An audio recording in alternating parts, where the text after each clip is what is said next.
My brows haven't been groomed, but I have the brow kit. When you receive your brow kit, the question is, what do you start off with first? Well, you want to use your brow fixer. The brow fixer is amazing because it just lays the hair down, especially for those people that have not been groomed yet.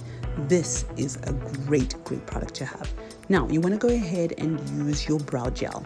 The brow gel, you want to go ahead and use very lightly. The reason why is because it's got a lot of pigment. Some people say, you know what, my brows tend to be a little bit darker. It all depends on the application.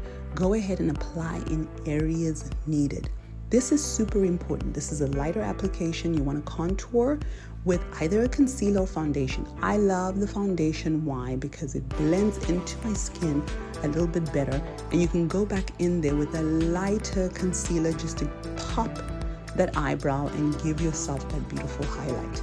Now, I like my brows a little bit darker depending on the mood. So I'm going to go ahead and go back in there with the brow gel.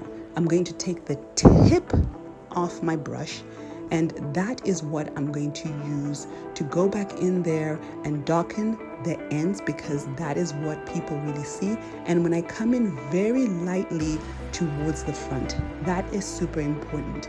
And of course, blending with my fingers, it's all about blending with my fingers. Now, this is the brow pen. I want you to notice that I'm holding my brow pen right at the end, and I'm only applying it in the areas needed. I normally start with the end, but I like the darkness at the end. So I'm just going in there and giving myself these really light hair-like strokes.